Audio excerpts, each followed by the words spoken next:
안녕하세요. 수험번호 2번 수업 실현 시작하겠습니다. 자, 안녕하세요. 4반. 오늘도 민경쌤과 행복한 배움이 있는 국어 교실 시작해보도록 하겠습니다. 자, 시작하기에 앞서서 우리 나윤이가 한번 인사해볼까요? 국어반장 나윤이 인사해주세요. 네, 나윤이가 아주 명랑하고 큰 목소리로 잘 인사해주었어요. 그럼 나윤이 인사에 맞춰서 다들 수업할 준비 되셨나요? 네, 그러면 교과서와 유인물 선생님이 지난 시간에 나눠주었는데 그 유인물 같이 놓고 수업에 참여해보도록 하겠습니다. 자, 그러면 수업을 시작하기에 앞서 우리 지난 시간에 어떤 내용을 배웠는지 한번 점검해볼까요? 네, 지난 시간에 우리가 어떤 내용을 배웠는지 혹시 생각나는 친구 있을까요? 네, 저기 다은이가 손을 번쩍 들었네요. 다은이는 어떤 내용 배웠는지 기억나나요? 네, 다은이가 아주 잘 이야기해 주었어요. 우리는 지난 시간에 다은이가 얘기한 대로 통곡할 만한 자리,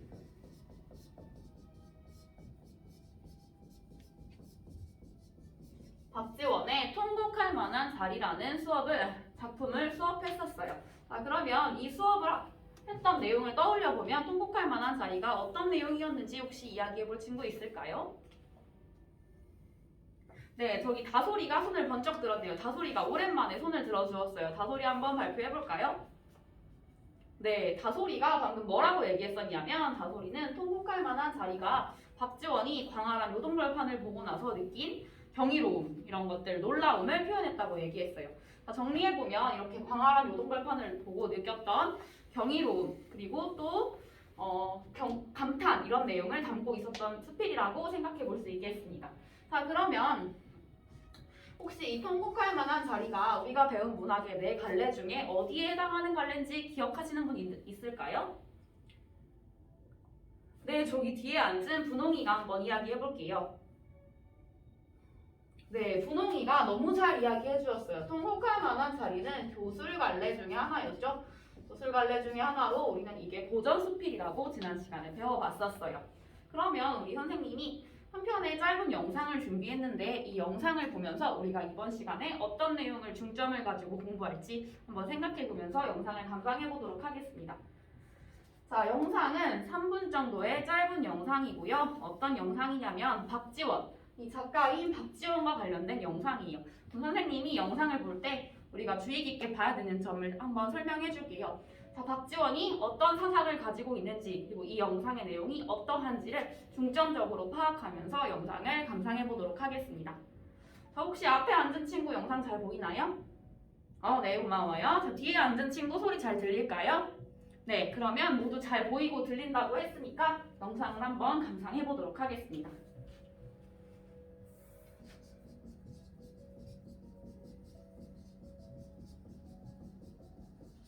자, 친구들 영상 잘 봤나요? 네, 영상이 혹시 어떤 내용이었는지 발표해 볼 친구 있을까요? 네, 여기 앉은 재석이가 손을 들었네요. 재석이 한번 얘기해 볼까요? 네, 재석이가 이 영상은 박지원의 사상에 대해서 알려주는 영상이라고 이야기했어요. 맞아요, 재석이도 아주 잘했어요. 그럼 추가적으로 박지원의 어떤 사상, 어떤 가치관을 이야기했던 건지 말해볼 수 있는 친구 있을까요? 네, 타커니가 한번 이야기해 볼게요.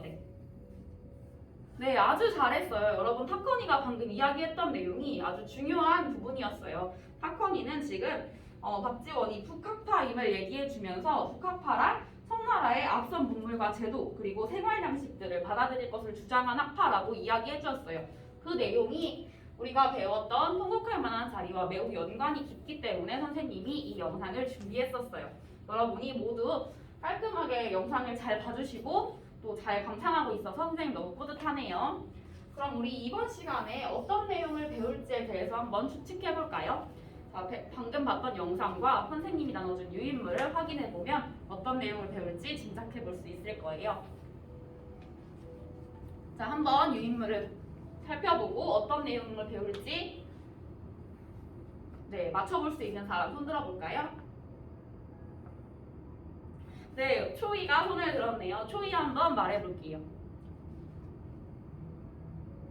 네, 초이가 아주 잘 이야기해 주었어요. 초이가 방금 무엇이라고 얘기했냐면 프린트를 보니까 우리가 교술관례에 대해서 배울 것 같다고 이야기했어요. 맞아요. 우리는 이제 이번 시간에 교술관례에 대해 배워볼 거예요. 어떤 걸 배워볼 거냐면 교술관례의 개념과 특징에 대해서 말할 수 있는지 그거를 학습 목표로 정하고 수업을 해볼 겁니다. 두 번째로 우리가 어떤 내용을 배울지 혹시 추측해볼 친구 있을까요? 네, 여기 동훈이가 한번 이야기해볼게요. 네, 동훈이가 이번 시간에 학습 목표 두 번째를 아주 잘 찾아주었어요. 우리는 이번 시간에 작품의 표현 방법, 통곡할 만한 자리, 우리가 지난 시간에 배웠던 본문 내용에 대한 표현 방법에 대해서도 학습해 보도록 하겠습니다. 이번 시간이 끝나면 우리는 교술관례가 무엇인지 그 개념을 말할 수 있고 또 그 특징도 설명할 수 있을 거예요. 그리고 또 통곡할 만한 자리에 나온 표현법이 어떤 것이 있는지 그 특징은 무엇인지를 배워볼 수 있을 겁니다. 자, 이 두 가지 학습 목표를 중점적으로 해서 선생님과 함께 활동들을 해보도록 할게요. 자, 이 두 가지 학습 목표를 도달하기 위한 활동들은 모둠별로 진행할 거예요. 모둠 학습에 앞서서 선생님이 어떤 내용을 모둠 학습 과제로 줄 건지를 설명할게요. 자, 첫 번째 모둠 학습을 통해서 우리 교술관례의 개념 그리고 교술관례의 특징이 무엇이 있는지를 유인물을 통해서 채워보고 생각해보는 활동들을 할 거예요. 자, 모둠 활동 시간은 선생님이 15분을 부여하겠습니다. 자, 15분 동안 개별적으로도 활동을 해보고 또 모르는 게 있으면 조원들과 함께 해결해보면서 토의를 해보면 되겠습니다. 자, 모둠 활동을 할 때 우리는 규칙이 있었어요. 규칙이 뭐였죠? 네, 저기 미주가 이야기해준 것처럼 너무 시끄럽게 하지 않도록 하기로 했었어요. 모둠 활동도 수업의 일환임을 기억하고 너무 소란스럽지 않게 그리고 집중력 있는 태도로 함께 하기로 했었죠. 자, 모둠 활동 유의사항에 유념해 두면서 우리는 15분 동안 모둠 활동을 해보도록 하겠습니다. 자, 활동을 하다가 모르는 게 있으면 언제든지 손을 들어서 선생님을 불러주세요.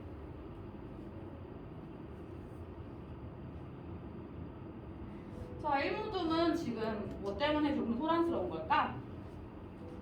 1모둠은 교술관례가 아직 이해가 안 됐구나. 그럼 교술관례가 무엇인지 이해를 해보려면 자, 교술관례에는 어떤 것들이 있냐면 일기, 아니면 수필, 아니면 뭐 옛날로 가면 기 이런 것들이 있거든요. 그런 것들을 살펴보면서 교술관례의 특징을 여기서 도출해보면 좋을 것 같아요.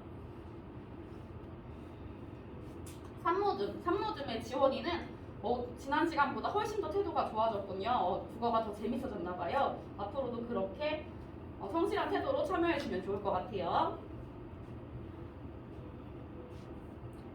여러분 3분 정도 남았습니다. 마무리하시면서 누가 발표할 건지 정해주세요.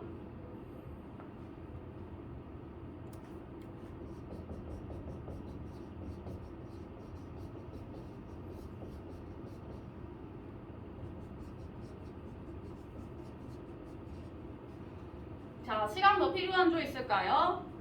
네, 없다고 하는군요. 그러면 활동 마무리하겠습니다. 그럼 선생님이 여러분들이 모둠 활동을 잘 했는지 한번 점검하는 질문들을 몇 가지 해볼게요. 모둠별로 대답해 주시면 되겠습니다. 자, 교술관례라는 건 어떤 관례일까요? 저기 6모둠이 손을 들었네요. 6모둠 먼저 이야기해볼게요. 네, 6모둠이 너무 잘 이야기해주셨어요. 6모둠이 글쓴이의 경험을 담아서 이야기하는 글이라고 얘기했어요. 글쓴이의 경험을 담아서 이야기하는 글이라고 얘기했는데 추가적으로 혹시 더 얘기해 볼 줄 있을까요? 어떤 내용을 담고 있는지. 글쓴이의 경험도 맞아요. 네, 여기 오모듬이 이야기해 볼게요. 네, 오모듬이 글쓴이의 경험 말고도 가치관도 담고 있는 것 같다라고 이야기했어요. 아주 잘 이야기했죠. 자, 이 교술관례라는 건 글쓴이의 경험과 가치관을 담고 있는 글이에요. 자, 그러면 아직은 조금 모자라죠. 이 다른 내용들 더 추가적으로 이야기해 볼 줄 있을까요? 네, 1모듬이 이야기해 볼게요. 네, 1모듬이 중요한 포인트를 잘 짚어줬어요. 1모듬이 글쓴이의 경험과 가치관을 담고 있는 글인데 그때 개성적인 글체를 담고 있다고 했어요. 개성적 문체를 담아서 이야기한다. 자, 비슷한 표현으로 선생님이 드러나는 표현으로 참신한 발상이 드러난다 라는 말을 추가해 볼게요. 참신한 발상이 드러나고 있어요. 그 다음에 또 다른 특징에 대해서 이야기해 볼 수 있을까요? 네, 이모둠의 동훈이가 이번 활동 너무 열심히 했었거든요. 동훈이가 한번 발표해 볼게요. 네, 동훈이가 교훈을 준다고 이야기했어요. 맞아요.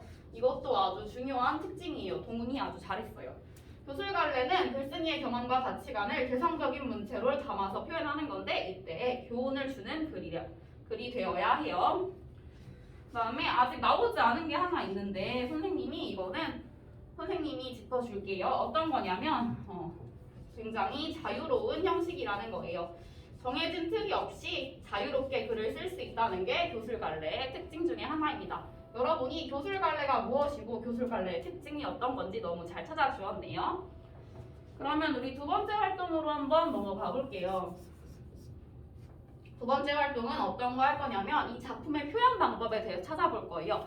자, 글 중에서 어떤 부분에서 이게 표현되고 있는지 그리고 해당 부분이 어디인지를 조별로 토의해보면서 찾아보도록 하겠습니다.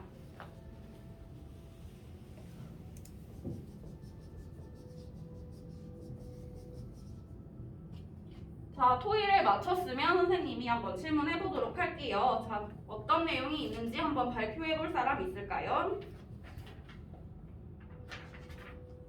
네, 아까 발표 안 했던 일모듬이 이야기해 주기로 했어요. 일모듬이 찾은 표현법은 어떤 게 있을까요? 네, 일모듬이 너무너무 잘 이야기해 주어서 첫 번째로 어떤 게 있었냐면 문답법이 있었다고 대답해 주었네요. 문답법. 이 내용을 어디서 찾을 수 있었을까요? 교과서에서. 네, 맞아요. 본문 전체가 정진사의 물음과 글쓴이의 답으로 이루어져 있다고 했어요. 정진사의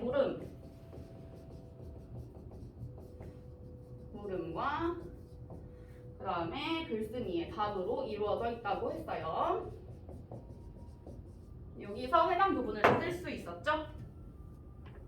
자, 그러면 두 번째 표현법 찾은 조 있을까요? 자, 많이 못 찾은 것 같아서 선생님이 간단하게 힌트를 줄게요. 여기 중간에 나오는 요동벌판에 대해서 생각해 보시면 될 것 같아요. 자, 선생님이 힌트를 주니까 저기 사모듬이 손을 번쩍 들었어요. 사모듬 한번 이야기해 볼까요? 네, 사모듬이 요동벌판을 보고 글쓴이가 생각했던 가치관 부분이 참신하다고 얘기했어요. 맞아요. 그 얘기를 정리하면 표현법이 참신했어요. 참신한 발상. 어떤 내용이었죠? 한번 설명해 볼까요? 네, 맞아요. 제목이랑 연관되는데 방금 육모듬이 말해준 것처럼 다른 사람들은 요동벌판의 광활함에 놀라기만 하는데 박지원, 이 글쓴이는 뭐라고 얘기했었죠? 네, 여기가 바로 통곡할 만한 자리다, 울만한 자리다 라고 이야기했잖아요. 다른 사람들은 놀라기만 하는 장소인데 그 장소를 통곡할 만한 자리다. 이렇게 이야기해준 게 아주 참신한 발상이죠. 요동벌판. 네, 마지막으로 하나만 더 찾아보고 이 활동을 마무리할 거예요. 혹시 찾은 조 있을까요? 자, 역시 사모듬이 적극적으로 손을 들었어요. 사모듬 한번 발표해 볼게요. 네, 사모듬이 비유법을 이야기했어요. 맞아요. 작품에서 비유법이 쓰였는데 뭐뭐처럼 이런 게 쓰인 게 아니라 그 갓난아이가 태어날 때 울음에 우리가 요동벌판을 본 기분을 비유했어요. 갓난아이에 비유했죠. 그러니까 이게 어떤 얘기였냐면 선생님이 추가적인 설명을 조금 해볼게요. 갓난아이가 세상 밖으로 나올 때 좁은 곳에 있다가 넓은 곳으로 가면서 놀라고 경이로움을 느끼는 그 모습에 우리가 요동벌판을 본 느낌을 비유했어요. 조석 땅에 있다가 광활한 청나라 따로 강의로 갔을 때의 놀람, 감탄을 이렇게 표현했었죠. 그래서 우리는 지금 이렇게 두 가지 활동을 통해서 교술갈래의 개념과 특징을 배워보았고요. 그리고 작품의 표현 방법을 3가지 배워보았습니다. 자, 여기까지 혹시 이해가 안 간 친구 있으면 손 들어볼까요? 네, 다들 그냥 끄떡끄떡 하고 있는 거 보니까 다들 이해가 잘 갔나 봐요. 오늘 4반이 수업을 너무 잘 들어주었기 때문에 이 내용이 어렵지 않게 이해가 됐을 거라고 생각이 됩니다. 자, 그러면 우리 이번 시간 수업을 마치기에 앞서서 다음 시간에 어떤 내용을 배울지를 안내하고 선생님이 과제를 부여하도록 할게요. 우리는 다음 시간에 이 통곡할 만한 자리인 고전수필을 현대수필과 한번 비교해보는 활동을 진행할 거예요. 그래서 선생님이 유인물로 현대수필 반통의 구를 제시해놨거든요. 이제 그 부분을 과제로 읽어오시면 되겠습니다. 자, 이렇게 과제를 제시했고요. 우리가 오늘 배운 내용을 점검하기 위해서 선생님이 형성평가 두 문제를 준비했습니다. 풀어볼까요? 자, 이 문제들은 형성평가 이 문제들은 수능에 출제됐던 문제들이니까 한번 꼼꼼하게 풀어보도록 하겠습니다. 자, 네, 채점해볼까요? 자, 모두 잘 풀었네요. 자, 혹시 틀린 사람들이 있으면 선생님이 뒷면에 보충학습 자료를 제시해 놓았습니다. 이제 그것도 꼼꼼하게 살펴보면 아주 좋을 것 같아요. 오늘 수업은 여기서 마치겠습니다. 고생하셨습니다.